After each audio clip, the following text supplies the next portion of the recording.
Sveiki, mėly klausytojai, aš esu Urtė Bružaitė ir jau su džiaugsmu sveikinu Jūs ir save jau 4. Psichologinis Espresso tinklalaidėje. Ši tinklalaidė yra inicijuota Vilniaus Geležinio Vilko Rotary klubo ir jo viena iš iniciatyvų yra kalbėti psichologinėmis ir emocinėmis temas.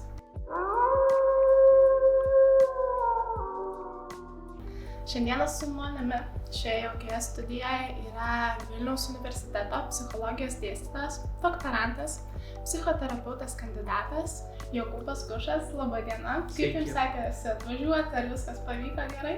Suradau Jūs puikiausiai. Malonu čia būti. Tai grįžtant prie šios dienos temos, tai šiandieną kalbėsime apie lyčių panašumus ir skirtumus. Tai pirmas ir manau pagrindinis klausimas gilinant šią temą yra, tai vis dėlto vyrai ir moteris labiau panašūs ar skiriasi? Ką rodo tyrimai? Lengvą klausimą uždavėt ir patį pirmą. Galvoju, kad atsakant į šitą klausimą tikriausiai svarbu, ką mes laikom lytimi. Ir pasirodo, kad iš ties nelengva atsakyti, kas yra lytis.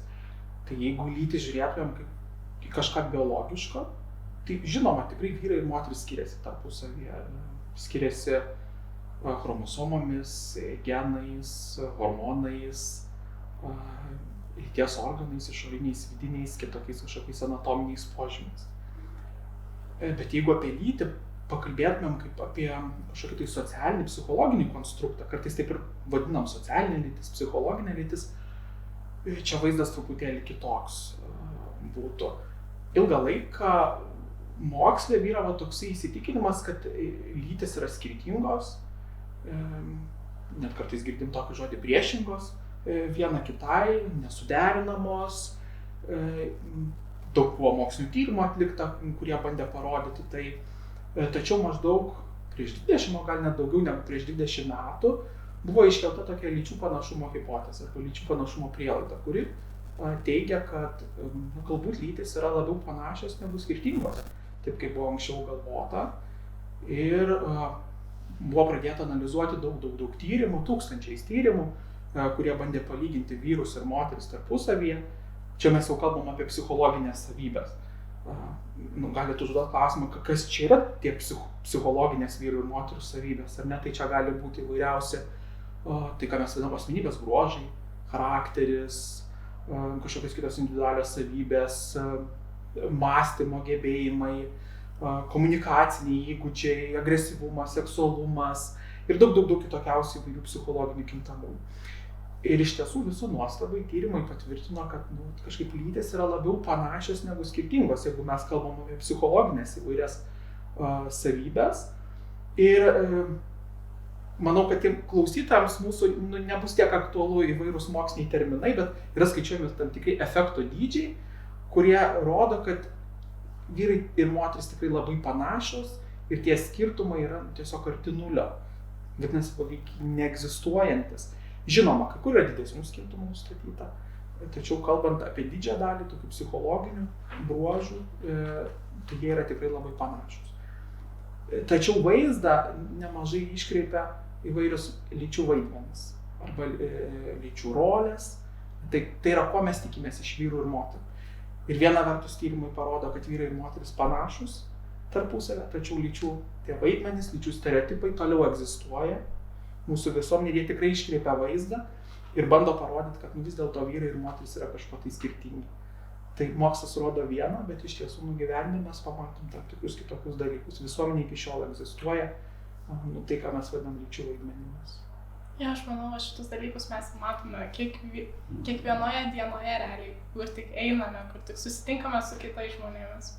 Tai kitas mano klausimas būtų, ką mokslininkai ir mokslininkės teigia apie smegenų skirtumus vyrų ir moterų.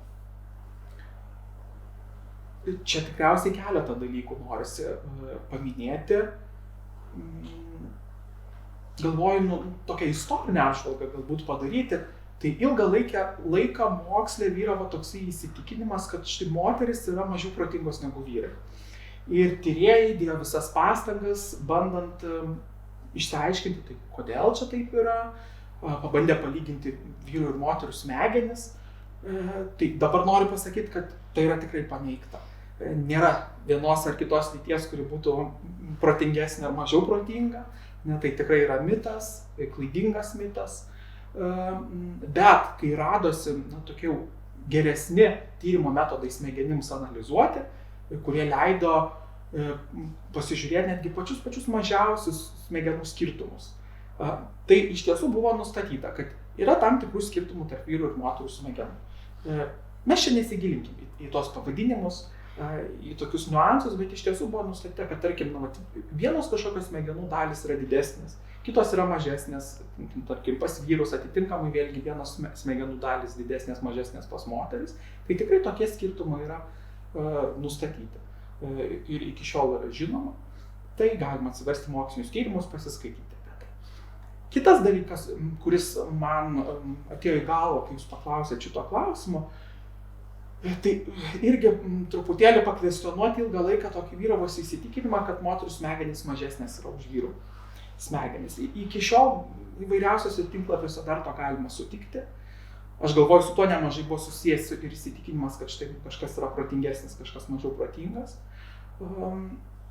Ir jeigu mes paimtumėm tiesiog didelę dalį žmonių, vyrų ir moterų, ir pabandytumėm palyginti jų smegenis, tai tikrai mes tą ir gautumėm. Moterų smegenys mažesnės yra už vyrų smegenis. Tas yra žinoma. Tačiau dabar yra pastebėta, kad tie mokslininkai, kurie tyrinėja šitus lyčių skirtumus ir panašumus, daro vieną tokią didelę klaidą, metodologinę klaidą, kuri iškreipia šitos rezultatus. Tai jie neatsižvelgia į tai, kad pirmas dalykas skiriasi vyrų ir moterų kaukolės dydžiai. Dėl to, nes paprasčiausiai vyrai yra aukštesni, vyrai yra didesni, tai jų kaukolės didesnės, tai žinoma ir smegenys bus didesnės. Moteris žemesnės, lieknesnės, smulkesnės, tai jų kaukolės irgi mažesnės, vadinasi ir smegenys bus mažesnės. Bet jeigu mes paimsim moterį, kuri bus aukštesnė, didesnė ir vyrą, kuris bus smulkesnis, žemesnis, tai tada moters smegenys bus didesnės, vyro smegenys bus mažesnės.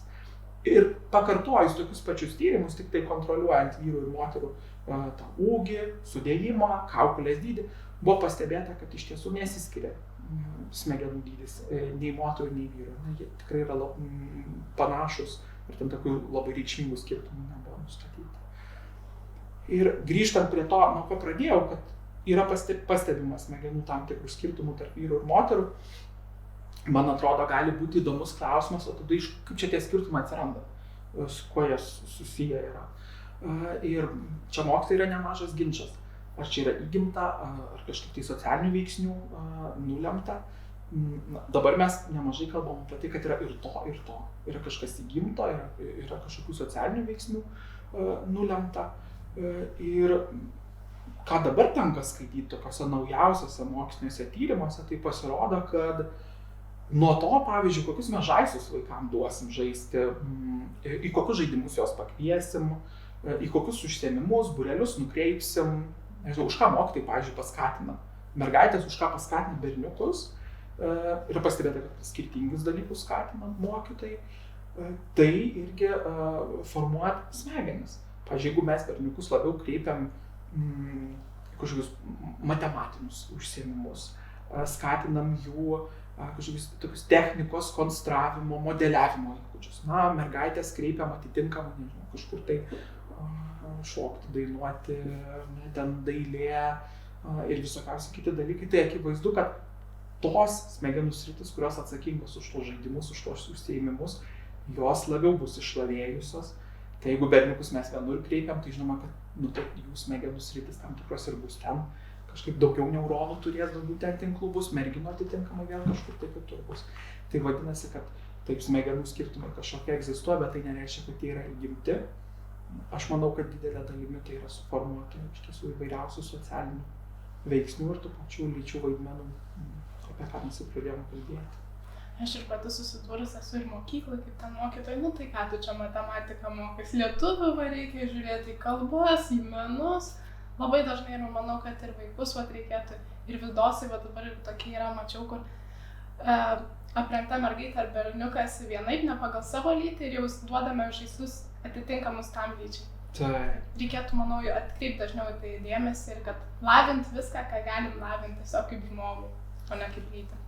Kitas mano klausimas būtų, kodėl taip stipriai akcentuojami lyčių skirtumai, o ne panašumai tiek žiniasklaidoje, tiek visuomenė, kodėl taip eskaluojami va tie skirtumai, nors ir tyrimai rodo kai kurie, kad vis dėlto mes labiau esam panašus, o ne skirtingi vyrai ir moteris.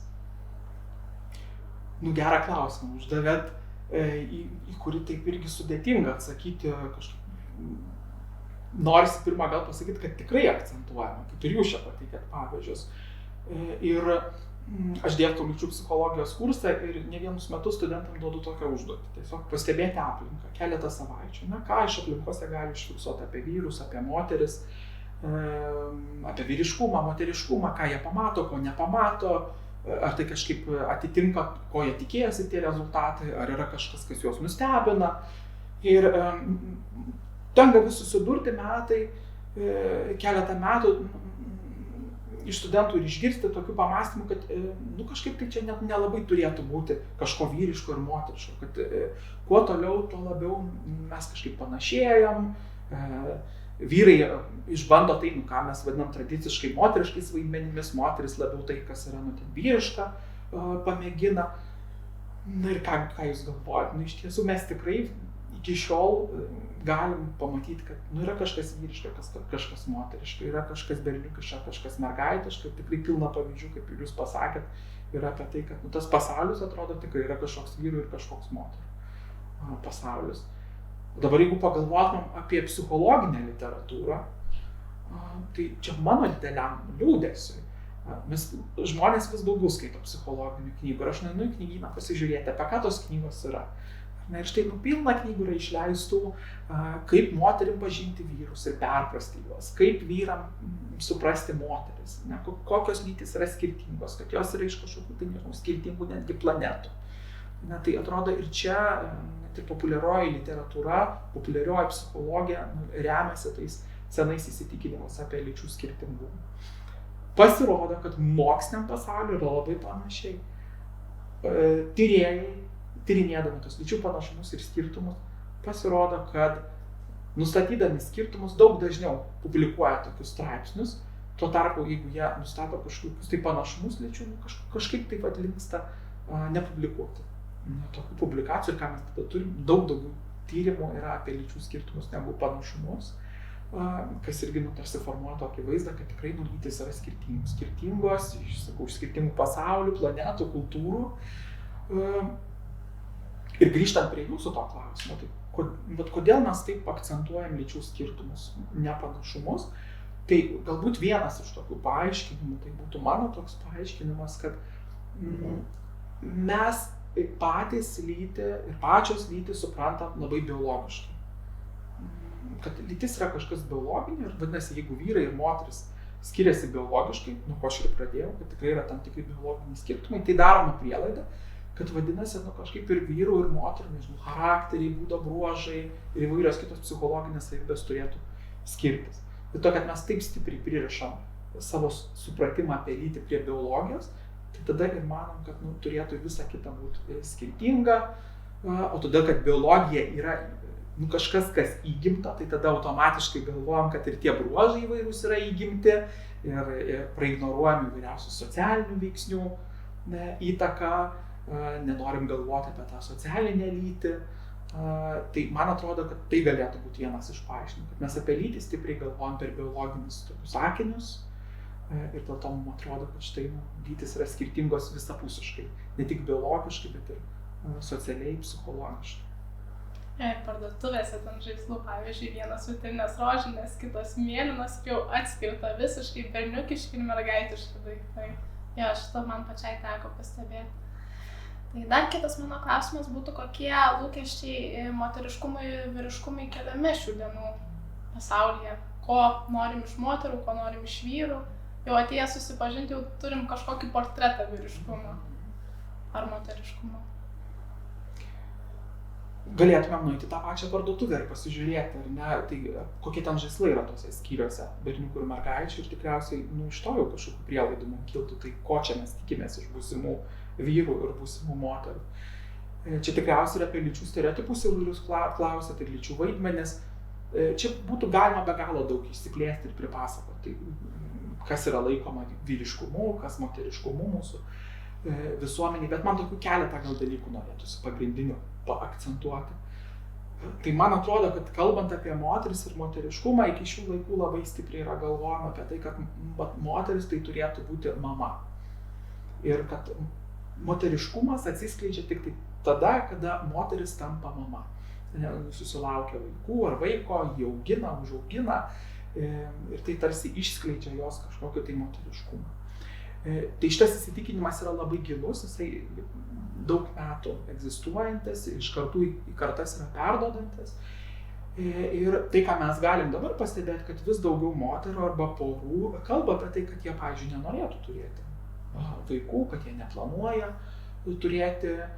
Vis daugiau yra tokių žmonių, kurie nesusilaukia vaikų, bet ką aš pastebiu iš šono, kad tokios moteris susilaukia labai daug neigiamų visokių vertinimų. Tai, kad jos vadinamos egoistėmis, nesavanaudėmis, kad štai kažkaip tai nepasinaudoja tą galimybę, kuri joms yra suteikta, ta reprodukcinė galimybė. Tai man atrodo, kad vienas iš tokių įsitikinimų apie moteriškumą, tai kad jinai turėtų būti, žodžiu, mama ir kad tai atskleidžia jos tą moteriškas kažkokias savybės.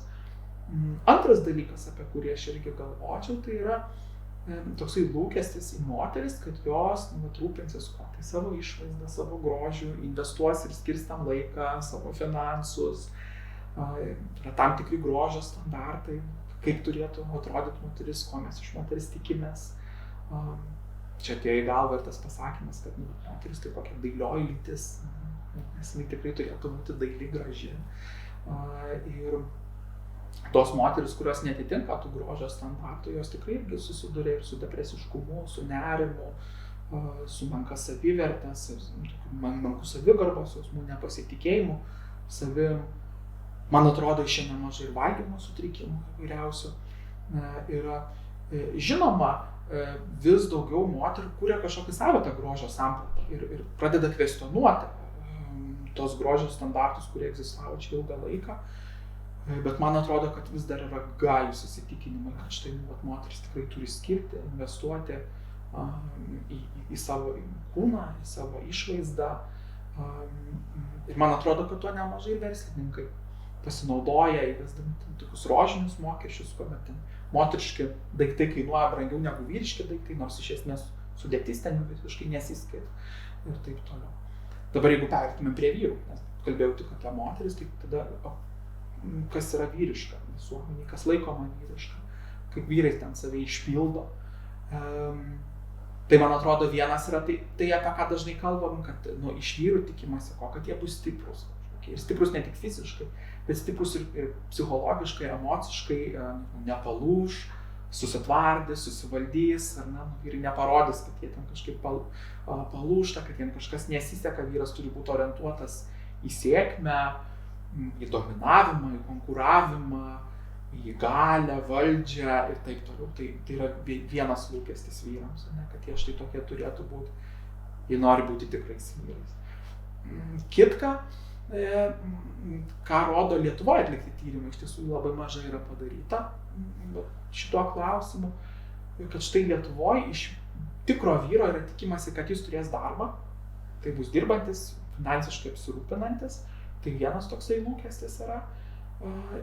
Antras dalykas tai yra, kad jis sukurs šeimą. Tai yra, kad turės partnerę, dar geriau jeigu ten sudarė santuoką, augins vaikų. Tai štai vyriškumui Lietuvoje keliami tokie reikalavimai - dirbti ir turėti šeiminį gyvenimą. Tai man atrodo, tokie būtų moteriškumo, vyriškumo tie lūkesčiai moterims ir vyrams. O žmonės vis dėlto stengiasi atitikti būtent šiuos standartus, kad jų neišmestų iš tų moteriškų ar vyriškų grupių, kad jie pritaptų. Man atrodo, kad labai įvairiai yra ir tai priklauso nuo kartų, nes jeigu mes pažiūrėsim į vyresnės kartos žmonės, tai ką rodo tyrimai ir mano paties tokie pastebėjimai, žinoma, jie gali būti kažkiek ir šališki, kad vis dėlto vyresnė karta tikrai laikosi šitų įsitikinimų apie tai, kokia turėtų būti moteris, koks turėtų būti vyras. jeigu mes kalbėtumėm apie jaunesnę kartą, tai, sakyčiau, gimusius Europos Sąjungai, tai 2004 metų ar nuo 2000 metų, tai čia nemažai tirpsta tų ribų tarp vyriškumo ir moteriškumo, kas čia yra labai vyriška ar kas yra labai moteriška. Kaip ir minėjau, štai moteris irgi vis daugiau aktyviau, garsiau kalba apie tą vaikų klausimą, apie grožio standartus. Man atrodo, kad tikrai daug dabar yra ir plačiai šnekama, tai ką reiškia būti moterimi, ką reiškia tie įvairios grožio normos. Lygiai taip pat aš galvoju apie vyrus, atsiranda įvairūs vyrų judėjimai. Kai kur netenka suprasti, išgirsti tai, kad tas vyras, kuris nėra emocionalus, pripažįsta savo emocijas, moka jas įvardyti, išreikšti, tai čia galbūt yra vyriškas vyras, o ne tas, kuris skęsta alkoholyje, pavyzdžiui, ir skandina savo išgyvenimus įvairius. Tai jaunoji kartoji vis labiau pastebima tokio kvestionavimo tų lyčių vaidmenų, bet kaip ir sakiau, ta užduotis, kurią mano studentės padaro, jinai rodo, kad vis dėlto iki šių laikų vyrauja įvairūs įsitikinimai, ko mes tikimės iš vyrų, ko laukiam iš moterų, ir nors to kvestionavimo ir pamėginimo įsiauti kitus metus yra, ir man atrodo, tai yra labai gerai. Deja, egzistuoja iki šiol lyčių vaidmenis. Bet džiugu, kad šiandienom bent jau tie ledai pralūžta, jau kažkaip žiūrim kitaip, jau ir stengiamės, pati matau tiek savo bendraamžių kartoj, tiek pati iš savo perspektyvos jau matau, kad kitas požiūris nei mano senelių. Ir jau kitaip žiūriu ir visiškai tas pasaulis toks net šviesesnis darosi, bet tų įsitikinimų, kažkokių rėmų stiprių, laisviau gyventi. Dar vienas mano klausimas, tai kaip šių skirtumų išryškinimas gali paveikti tiek vyrus ir moteris, ar juos žeidžia, ar kažkaip, kaip jos veikia jie. Kaip jų santykius kažkokius gali paveikti tarpusavio. Man atrodo, kad tikrai tai veikia. Ir tokių gal tyrimų nėra daug tekę išskaityti, bet stebiu tai savo aplinkoj, todėl, kad užsiemu psichoterapinę praktiką, girdžiu, ką kalba klientai atėję apie poros santykius. Tai man keletą dalykų norėtųsi paminėti. Viena, man atrodo, kad tie lyčių vaidmenys, aš galėčiau pasakyti, kad lyčių vaidmenys yra kaip tam tikros taisyklės. Kaip turi elgtis vyrai ir moteris. Lygiai taip pat, kaip jie turi elgtis poroje. Kokia turi būti moteris, koks turi būti vyras. Ir tie lyčių vaidmenys stipriai tada sprendžia tokius dalykus, kaip pavyzdžiui, kas rūpinsis vaikais. Tai čia moters ar vyro darbas yra. Kas rūpinsis namų ruošos dalykais, namų buities klausimais. Kas plaus indus, kas plaus grindis. Visiškai taip, elementarūs dalykai. Kas išskalbs, kas išlygins. Kas įkals vinį. Nežinau, kas pasirūpins atostogomis šeimos, ar ten kokiais vaikų mokslais, vaikų užsiėmimais. Dabar mano akis užkliuvo už tokių diskusijų internete, pavyzdžiui, o kas turi sumokėti, kuomet nueina, reiškia, vaikinas ir mergina, nežinau, pasimatymą, į kavinę, į restoraną, kas turi sumokėti? Tai vaikinas turi mokėti ar moteris turi mokėti? Taip, viena vertus tai šypsnį kelia šitas klausimas. Tikriausiai vyras ir moteris gali sumokėti, ne vieną kartą vienas, kitą kartą kitas, per pusę galima pasidalinti. Kažkaip labai sudomino mane diskusija internete, aš pradėjau skaityti komentarus, ką žmonės komentuoja. Tikrai nustebau, pamatęs, kad vis dėlto kažkaip tikimasi, kad vyras turi sumokėti. Nes, nežinau, tokia moteris, kuri pasisiūlo sumokėti arba pasidalinti per pusę, pasirodo visuomeniai laikoma nemoteriška, kaip jinai šitaip gali leisti savo, žodžiu, moteris turi būti paklūstanti savo vyrui. Tuo tarpu, vyras, kuris sutinka, kad už jį sumokėtų moteris arba jie pasidalina per pusę, irgi pamatomas kaip kažkoks nevyriškas. Žodžiu, net ir tokių žodžių kaip čia skista kiaušis yra, kaip taip įmanoma, visiškai nedžentelmeniška šitaip elgtis. Tai ir jūsų tokie kasdieniai pavyzdžiai, iš tų santykių, rodo, kad tikrai tos lyčių rolės iki šiol egzistuojančios ir jos tikrai apsprendžia santykį. Tai štai, koks turėtų būti vyras, kokia turėtų būti moteris, kaip jie turėtų elgtis. nepriklausomai nuo to, gal ten ta moteris daug geriau gali tą vieni kelti įkalti, ar ne, o kaip tik vyras tam pasirūpinti kažkaip tai vaikais, ar ten namų būties klausimais, ten gal net ir skanių pagaminti negu moteris. Tai nesinori čia prisirišti dabar prie tų lyčių stereotipų, bet gali būti tikrai labai įvairiai, bet man atrodo, kad štai tie lyčių vaidmenys labai įdeda vyrus ir moteris į kažkokias dėžutės ir tarsi nurodo kaip taisyklės, kaip jie turėtų elgtis. Nors tikrai galėtų save išbandyti įvairiausiose kitokiose vaidmenyse poros santykiuose. Antras dalykas, apie kurį irgi aš pagalvoju, tai būtent apie konfliktus porose. Tai šiaip pykčiai ir konfliktai yra labai normalus ir kasdienis dalykas. Tikrai susipykstam kartais ir kiekvieną dieną. Tai jeigu nesipykstam ir nekonfliktuojam, čia reikėtų kelti klausimą, kas čia yra toje poroje. Bet ką aš pastebiu, kad kai kurios poros, aš porų pats nekonsultuoju, bet vienas iš tos poros žmonių, ar tai būna mergina, ar vaikinas, ar vyras, ar žmona, pradeda kalbėti apie tokius dalykus, kad štai tikriausiai mes esam labai skirtingi.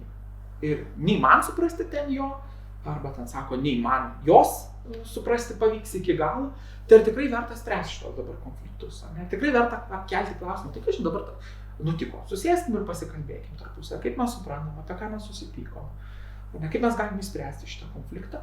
Pasirodo, kad poros kažkaip nulinkta tada užgesinti, kišti po kilimu, po užuolaidą ten tą konfliktą ir toliau kažkaip gyventi, nors tai tikrai gavosi toks dramblys kambarį.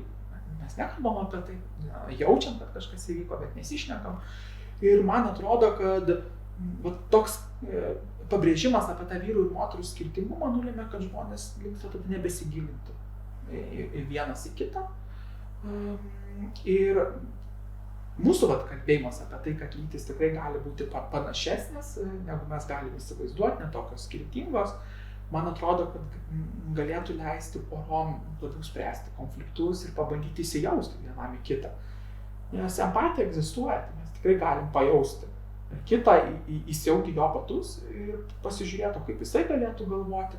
Nes dažniausiai tai yra bendražmogiški dalykai, o ne tai, apie ką mes tam galvom, kaip čia tarsi neįmanoma pajausti ir spręsti tų konfliktų. Tai taip apibendrinant mano atsakymą į jūsų klausimą, kaip tai veikia poras, aš manau, kad tikrai labai veikia lyčių rolės, įsprausdama žmonės į tam tikras ribas, įdedant tam tikras dėžutes. Ir štai kaip ir sakau, žmonės tikrai galėtų išbandyti daug daugiau įvairių santykių modelių, būdų, tik taip, tikriausiai nedrąsu yra netitikti kažkokio tai standartų.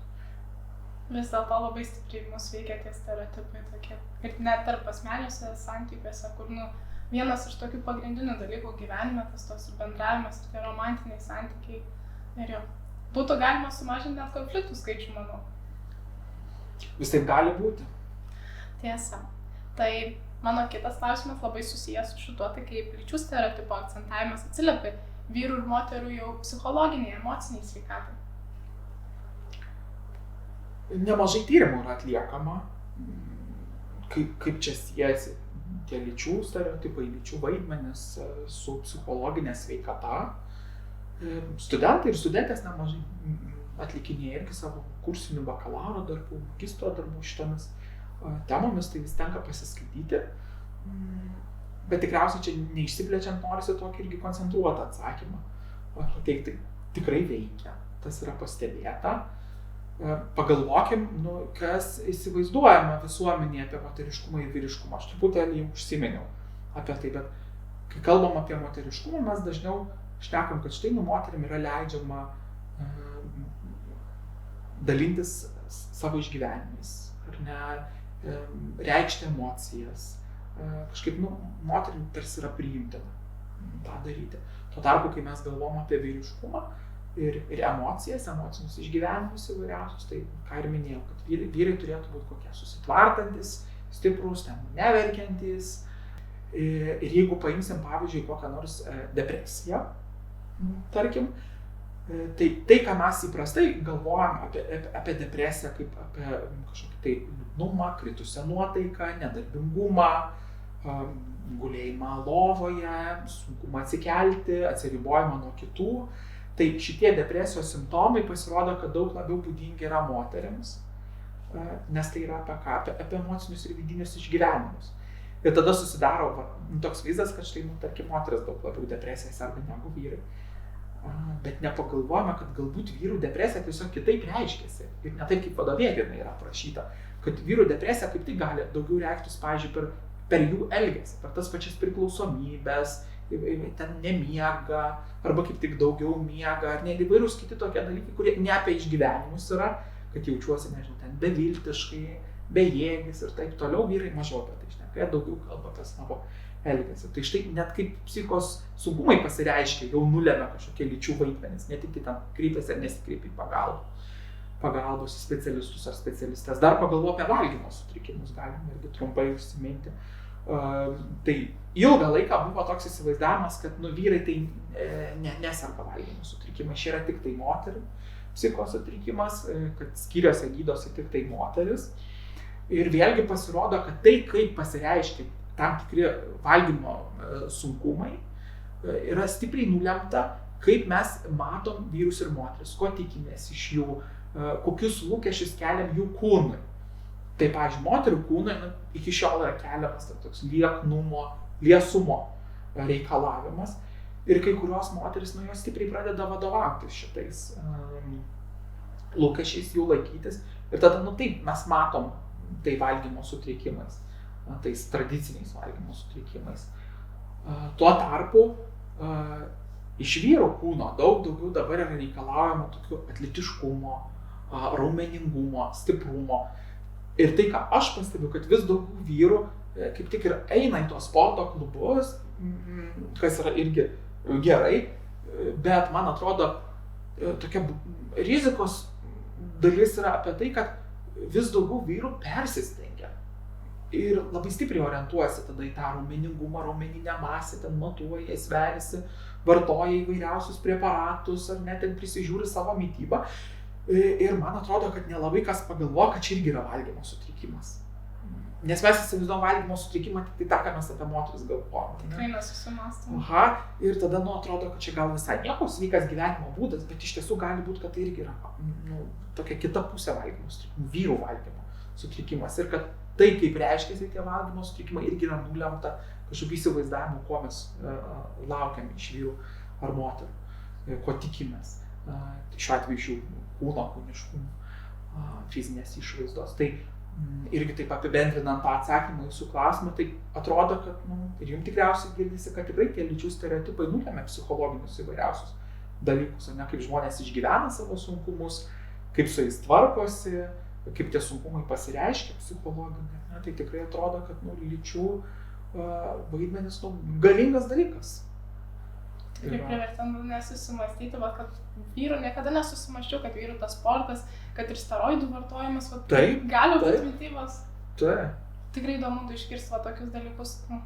Niekada nesusimasčiau, visą laiką galvojau moterims, tai anoreksija, visa kita, visą laiką galvojau, kad čia yra tikri tie mitybos sutrikimai. Tai labai įdomu buvo išgirsti. O kaip šie lyčių skirtumai įtakoja vyrus ir moteris vėlesnėme amžiuje?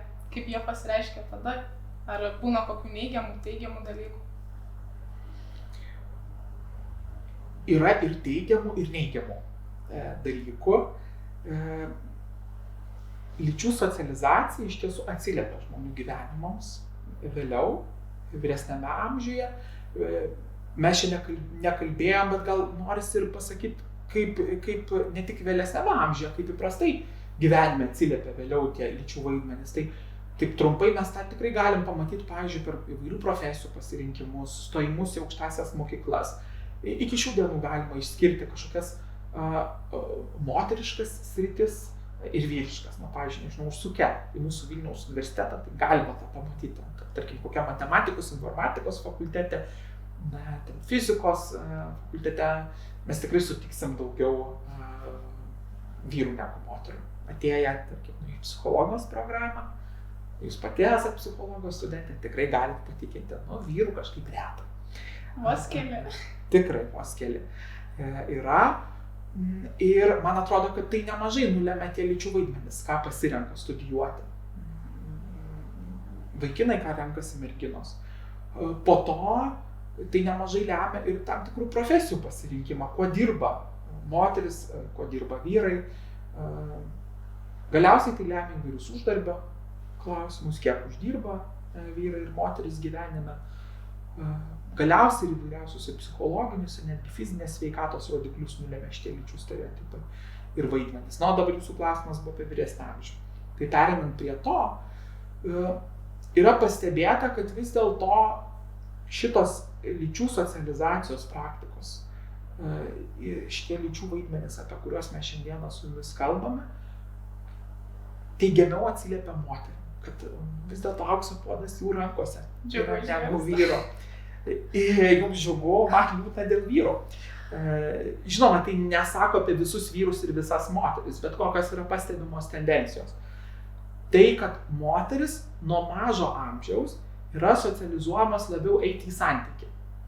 Kurti santykį, burtis į kažkokias grupės, prasideda, nežinau, nuo mergaičių grupių, paauglių grupių, vėliau jos irgi eina, būrėsi, palaiko įvairias draugystės, turi daug kontaktų įvairių. Kartu jos įgyja ir tam tikrų savybių sukurti santykius ir palaikyti santykius, palaikyti ilgalaikius ryšius. Ir matoma, kad vyresnėme amžiuje, lyginant moteris ir vyrus, tai moteris turi daug daugiau socialinių ryšių, socialinių kontaktų, draugų. Ką tai reiškia? Kad moteris turi daug dažniau į ką pasikreipti, kažkokios tai pagalbos, jeigu reikia. Apskritai turi su kuo pasišnekėti. Tuo tarpu vyrai, todėl kad jie labiau socializuojami tokį nepriklausomumą, individualumą, savarankiškumą, autonomiškumą, pasirodo, kad jų tas ratas socialinis labai mažas arba apskritai nėra jokių draugų bendraamžių vyresnėme amžiuje. Ir tai lemia, kad vyrai tikrai išgyvena vienišumą daug didesnį negu moteris sulaukia brandesnio amžiaus.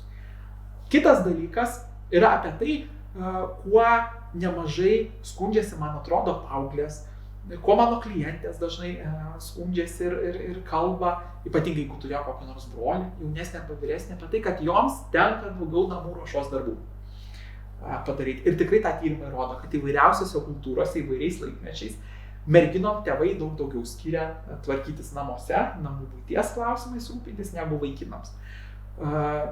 Bet pasirodo, kad vyresnėme amžiuje tai irgi daug teigiamiau atsiliepia moterims. Todėl, kad jos paprasčiausiai jos išmoksta pasirūpinti savim. Na, tai apie ką mes kalbėjom, paprasčiausiai dalykai – apsipirkti, pasigaminti valgyti, išsiplauti, išsiskalbti, išsivalyti ir kažką tai pasidaryti savo aplinkoje, tai ką aš ir vadinu pasirūpinimu savimi, moterim yra tiesiog labai įprastas dalykas, joms net nereikia sukti galvos. Tuo tarpu pasirodo, kad vyrams tai yra labai didelis sunkumas. Ir kiek teko susidurti būtent su vyresnio amžiaus vyrais, jie tikrai labai daug apie tai sako, kad štai, aš nežinau, kaip padaryti tam tikrus dalykus, kartais aš nežinau, kaip išsiskalbti, kažką tai kaip pasigaminti, kažką tai. Ir pasirodo, kad vyram vyresniam amžiui tikrai daug sunkiau savim apsirūpinti, ypatingai jeigu jie yra vieniši vyrai. Na ir kaip tai galiausiai nulėmė jų gyvenimus, tai kad pasirodo, kad moteris vyresniam amžiui jos gali būti daug savarankiškesnės, daug labiau savim pasirūpinti negu vyrai. Ir čia ta liūdnoji tokia statistika yra tai, kad moteris, kurios netenka savo partnerio, su kuriuo gyveno ilgą laiką, jos dar po to gali po netekties ilgą laiką išgyventi savarankiškai.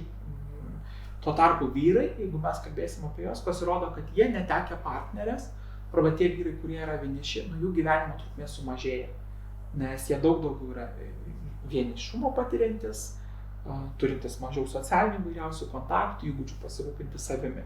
Tai mes galim girdėti, kad tie lyčių vaidmenys, jie viena vertus kažkam atneša naudų, bet tikrai ir kažkam tai tokių neigiamų pusių ir padarinių. Tiesa, kaip pirmą sakiau, kad džiugu, tai vis dėlto gaila ir vyrų, kad mes atrodo kenčiam toj paauglystėj, kad turim viską tvarkyti, viską ruošti, bet atsiliepia tai geriau suaugusio. Manau, kad reikėtų visiems tėvam atkreipti dėmesį, kad turi po lygiai tiek mergaitės, tiek berniukai daryti viską. Kiek įmanoma, kad ir mergaitės vieni kaltų, ir kad berniukai ir dulkes iššluostyti mokėtų, ir skalbinius susiplauti, kaip ir sakė. Tai tiek. Mūsų paskutinis klausimas jau buvo labai džiugu turėti jų studijoje šitoje tinklalaidėje Psichologinio Espresso. Tikiuosi dar susitiksime ir Ačiū Jums be galo. Ačiū Jums ir už kvietimą. Ačiū mėlyms klausytojams, kad klausėte šiandien mūsų. Ir susitiksim jau kitoje tinklalaidėje. Viso.